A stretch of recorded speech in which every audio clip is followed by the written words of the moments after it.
Dear brothers and sisters, shalom to you. I want to share with you a number of words that I have in my heart, a short message for this day. It comes from a heart that loves and misses you all. In these days when we celebrated the Feast of Tabernacles, and we sat and were reminded of the bigger picture that this holiday represents, our final destination in heaven, one day to get to that kingdom, the kingdom of God on earth. That's what this holiday symbolizes. We can see it in Amos chapter 9, verse 11. In that day I will raise up the fallen booth of David, and wall up its breaches. I will also raise up its ruins, and rebuild it as in the days of old. It's a promise of God to rebuild the kingdom of David that he promised it would last forever through his son. And of course it's through Yeshua, the son of David, the Messiah. So on one side, we're happy to see this big picture and understand that destination and rejoice in the promise that we have. But also, David himself writes for us in Psalm 130. Psalm 131. I want to read this short psalm to you. A song of ascents of David. O Lord, my heart is not proud, nor my eyes haughty, nor do I invite myself in great matters, or in things too difficult for me. Surely I have composed and quieted my soul like a weaned child rests against his mother. My soul is like a weaned child within me. O Israel, hope in the Lord from this time forth and forever. So David says, my heart is not proud. My eyes aren't haughty. I'm not proud. I don't lift up myself. Not just in this case. He doesn't think about things on this world level. I don't involve myself in great matters or things too difficult for me. Things that are bigger than us, greater than us. There's this reality, this world greatness, this international flavor. But there's also this very personal life of everyone, in our daily life, our routine, our dealing with things, our feelings, and our walk with the Lord. So there's these two dimensions.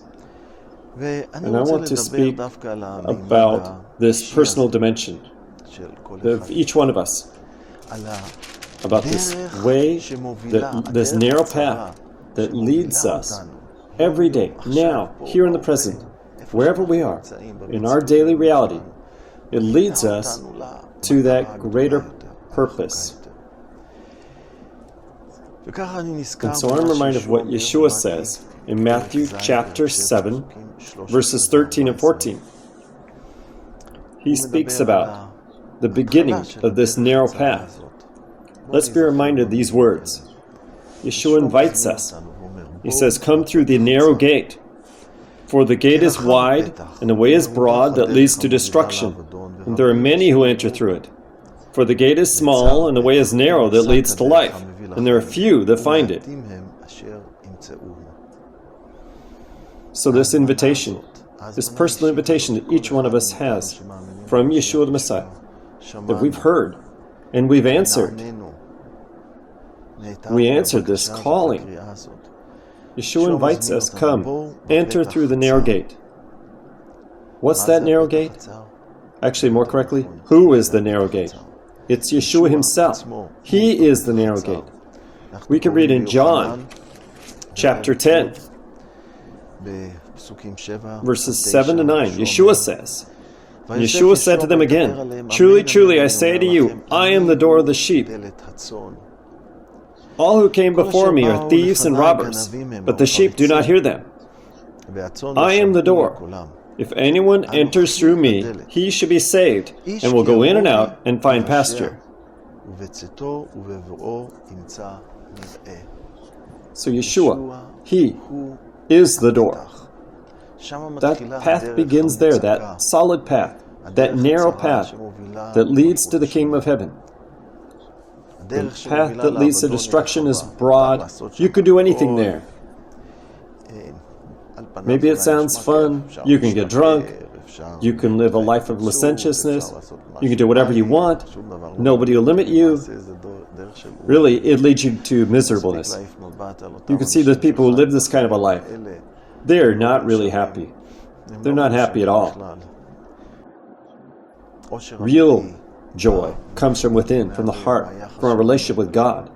All of the entertainments, all of the desires, all this world can offer in our flesh, it all is temporary. It's limited. It doesn't hold up. But love and joy and peace that God gives, and the satisfaction that God gives, purpose of life that God gives, those things fulfill us from within inside. It's like a spring of water. It's not something from outside that I bring into me, but it comes from without me. It's not a new car I got, or new clothes I got, or anything else, or a movie, or some other kind of entertainment. No. It's something from within that bubbles up from within me. So Yeshua says, come in that narrow gate. And Yeshua is the door. It begins there. Our faith in Him, when we recognize our sin, and we ask forgiveness, and we put on Him all that burden of sin of my life, and receive from Him the forgiveness and the atonement. It's not just erased for nothing. It's not out of doing more good deeds than bad deeds. It's not there. But rather in the atonement and forgiveness that God gives by His great grace through Yeshua the Messiah. So there that path begins. And so we enter this narrow path. I love to go back to these simple truths. Just like David. I didn't walk in great things. I didn't go in things too difficult for me. But just like a weaned child on his mother, he was victorious. He was famous, David. But still inside, he saw himself like a weaned child on his mother. Like a baby who puts his head on his mother's chest. In the same way, we can always come to our Father in heaven and be like a baby on his mother's chest. We can find peace in Him. Yeshua, our good shepherd, He's also the one who leads us. In the same chapter, John chapter 10, verse 11, Yeshua says, I am the good shepherd. The good shepherd lays down his life for the sheep. Yeshua did this. He is the greatest shepherd there ever was. He sacrificed Himself for us. He gave up on His place in heaven. He sacrificed everything so that He could open up the door. He paid the price that needed to be paid so that we can inherit eternal life. He's the good shepherd and He proved it.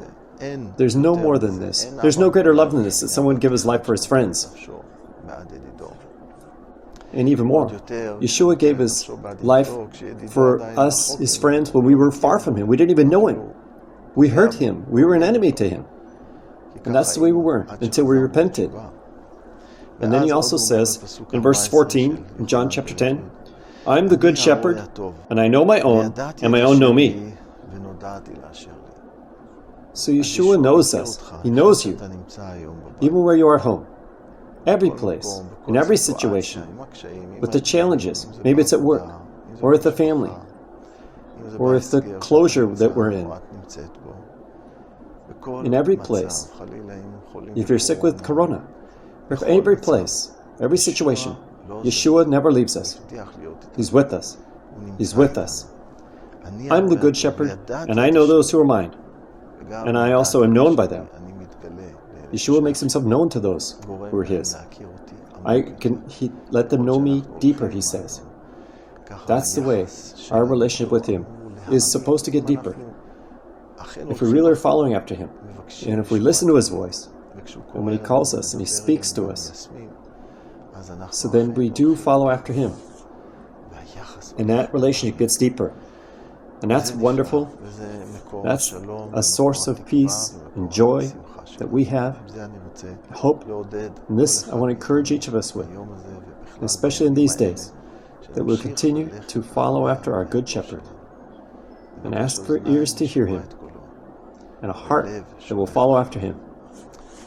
So I want to conclude with this. I love you. I miss all of you. Shalom.